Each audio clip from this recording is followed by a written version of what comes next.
Salut les geeks et les geekettes, j'espère que vous allez bien.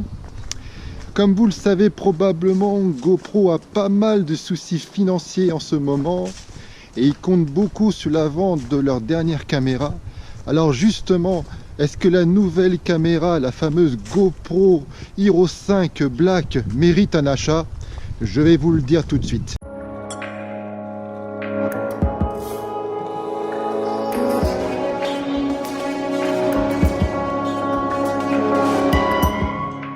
On se trouve dehors pour admirer la caméra de plus près. Alors ici, bien sûr, il y a l'objectif grand angle. Là, il y a un petit écran où il y a quelques informations de la carte SD et de l'autonomie de la batterie.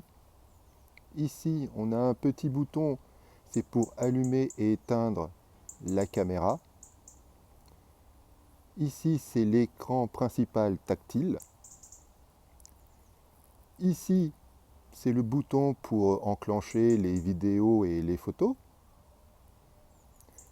Là, c'est la petite trappe où vous allez trouver tous les connecteurs pour connecter justement vos câbles USB pour charger la batterie, entre autres. Et ici, il y a une autre trappe. C'est là où vous allez placer la batterie et la carte SD. Donc on va allumer la caméra.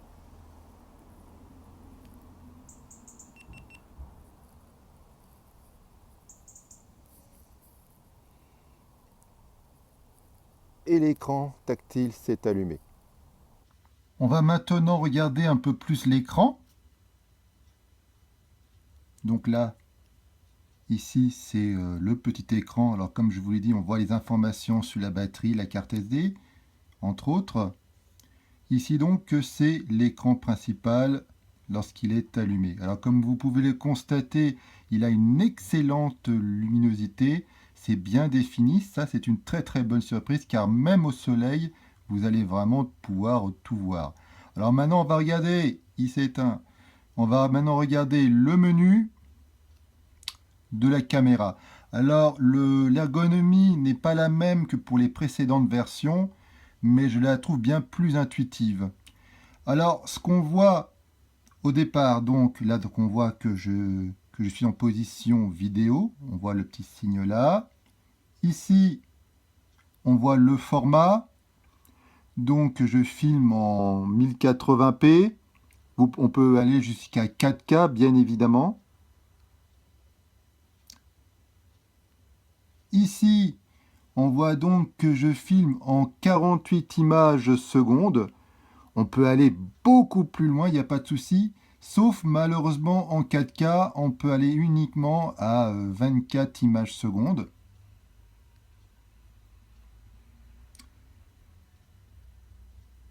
Alors là, c'est très important. Ici, j'ai mis en format linéaire. Alors ça veut dire quoi? Ici, vous pouvez régler l'espace de vision. C'est-à-dire que vous pouvez filmer en large, linéaire, moyen, étroit. Alors si vous filmez en large, évidemment, ce sera donc très large votre vidéo, mais les bords seront déformés, hein, c'est tout à fait normal. Si vous mettez en format linéaire, les bords ne seront plus déformés. Donc ça peut être intéressant si vous voulez filmer tout simplement des choses traditionnelles, vos vacances sur la plage. Peut-être que le format linéaire, c'est peut-être mieux. On va aller voir le reste du menu. Alors là, c'est la connexion. Alors ici, sachez que vous pouvez appairer votre caméra GoPro à une tablette ou un smartphone sous Android ou iOS via une application gratuite qui s'appelle Capture. Donc vous allez dans le menu de votre caméra. Également, vous ouvrez l'application et très facilement, vous allez pouvoir appairer votre caméra à votre smartphone ou à votre tablette. Ça sert à quoi? Ça va vous servir de deuxième écran, c'est-à-dire que vous allez pouvoir diriger à distance votre caméra. Par exemple, s'il est fixé à un casque ou à un trépied, vous allez pouvoir diriger à distance votre caméra via l'application. Donc très pratique.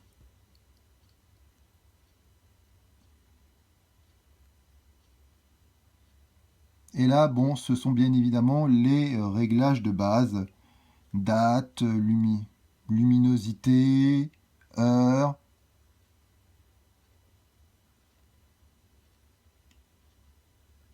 Voilà, c'est le réglage de base, vous allez le trouver ici. Alors là vous avez le remarqué, ça c'est un des défauts de la caméra GoPro. J'ai dû insister plusieurs fois pour ouvrir une application, pour défiler le menu. On est quand même assez loin de la réactivité d'un écran tactile de smartphone ou de tablette. Mais bon, c'est la plupart du temps le cas, même pour les appareils photo haut de gamme. Le tactile est quand même moins performant. Ici, on a un autre menu. C'est ProTune. C'est un menu très important car c'est là où vous allez régler vos balances de blanc, l'ISO, la netteté de l'image. C'est là où se fait la plupart des réglages de vos vidéos. Très important. Par la suite, il y a tout ce qui est stabilisation de l'image, luminosité. Vous allez pouvoir les régler là aussi.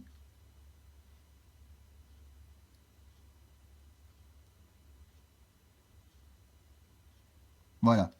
Pour avoir le menu dont je viens de vous parler, il fallait donc pousser de droite vers la gauche. Voilà. Et de ce côté-ci, c'est votre bibliothèque. C'est là où vous allez avoir toutes vos photos, vos vidéos.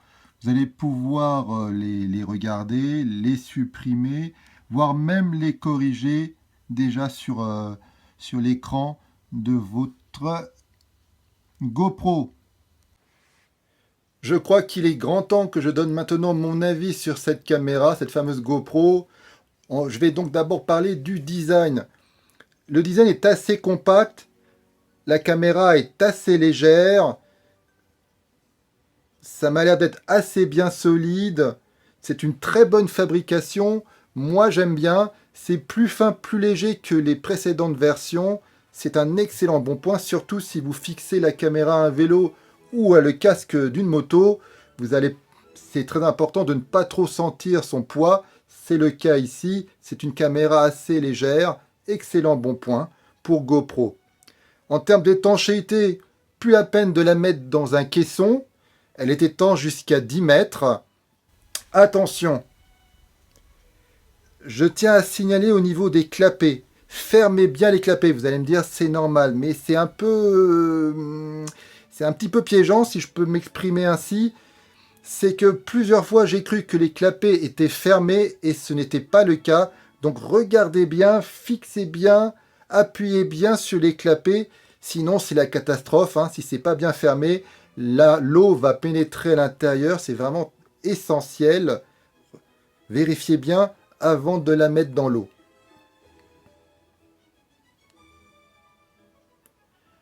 Au niveau de l'écran est très lumineux, même au soleil vous allez tout voir. C'est bien défini, c'est une excellente surprise. Par contre, en termes de réactivité, eh bien c'est très moyen. Il faut appuyer parfois plusieurs fois ces icônes avant que ça s'ouvre ou pour vous au niveau des menus également. Pour naviguer au niveau des menus, c'est voilà, en termes de réactivité, on est loin d'un smartphone ou d'une tablette, mais bon, ça fait le job quand même. L'ergonomie des menus est plutôt bonne, c'est l'essentiel. Maintenant, on va parler de la vidéo. Niveau qualité d'image, ça peut aller jusqu'à 4K. Là, il n'y a pas de problème. Les images sont nettes, les couleurs sont agréables. Il n'y a aucun souci à ce niveau-là.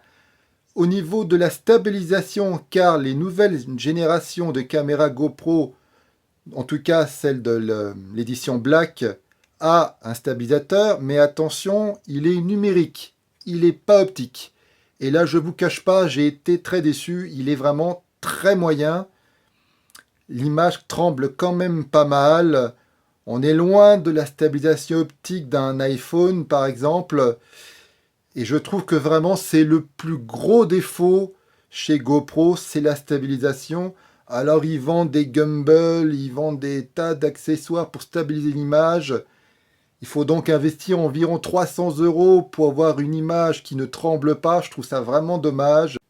Toujours au niveau de la vidéo, important. Maintenant, et ce n'était pas le cas des précédentes versions, vous pouvez régler l'espace, la vision de vos plans vidéo. C'est-à-dire que vous pouvez le régler en linéaire, étroit, grand, large. Vous pouvez régler la vision, l'espace. Et ça, c'est très important, puisque si vous filmez, par exemple, une balade en moto, vous allez souvent le mettre en format grand, large. Par contre, si vous voulez filmer, je sais pas, disons un mariage, les bords vont être déformés, vous n'allez pas mettre en grand large, vous allez plutôt le mettre en mode linéaire, comme ça les bords ne seront plus déformés et les autres générations ne le permettaient pas. Ce qui fait que maintenant la caméra GoPro est plus polyvalente que les précédentes versions. C'est pas seulement une action cam, mais on peut facilement la considérer comme une caméra, un caméscope de poche. Autre nouveauté importante dans cette nouvelle génération, comme je l'ai dit, vous pouvez manipuler à distance votre caméra via un smartphone ou une tablette, mais, et ça c'est sympa, vous pouvez aussi la manipuler avec la voix. Imaginez par exemple que vous mettez la caméra sur un casque, c'est pas facile à manipuler, il faut appuyer sur le bouton. Pareil, avoir même un smartphone, c'est pas pratique. GoPro a pensé, et c'est une excellente idée, qu'on peut la diriger via la voix. Alors voilà, faire un essai. GoPro fait une photo. GoPro enregistre une vidéo. GoPro arrête la vidéo. Donc ça marche, comme vous le pouvez le constater, ça marche très bien. J'ai quand même un petit bémol à mettre. Si jamais vous êtes dehors, il y a beaucoup de bruit, vous êtes, je sais pas, au bord d'une route, quelque chose comme ça, la caméra, le micro ne va pas vous entendre et ça va malheureusement pas fonctionner. J'ai maintenant terminé en parlant maintenant de l'autonomie. Elle n'est pas bonne, hein, faut dire ce qu'il est. GoPro indique que la caméra devrait filmer pendant 2 heures. Le souci que si vous appairez votre caméra à votre smartphone, si vous vous amusez à changer, à modifier des réglages, l'autonomie va très très vite chuter et on est plus proche d'1 heure, max 1 heure et demie que des 2 heures. C'est un mauvais point, donc si vraiment vous voulez filmer des choses importantes, il vaut mieux vous pensez à vous procurer une seconde batterie. Comme vous l'avez probablement deviné, pour moi, cette GoPro Hero 5 Black est une excellente caméra, une excellente surprise. Je pense que GoPro a pas mal corrigé les défauts des précédentes versions, mais une seule, elle n'a pas corrigé malheureusement, c'est le prix. Le prix est quand même de 429 €. Il y a toujours très peu de fixation dans la boîte. En d'autres termes, vous ne pourrez pas fixer la caméra à un trépied, à une perche à selfie, ni un casque, ni un vélo. Il va falloir investir en fixation et ça va vous coûter en plus entre 50 et 100 €. En d'autres termes, pour que votre caméra soit complète, il va falloir quand même investir environ 500 €. Ce qui est quand même pas mal d'argent. La vidéo se termine maintenant. J'espère que vous avez trouvé le test de cette fameuse GoPro intéressante. Si c'est le cas, n'hésitez pas à mettre un pouce bleu, à la liker donc, à partager cette vidéo et à vous abonner à cette chaîne si la culture geek vous intéresse. Et moi je vous dis à une prochaine fois. Bye!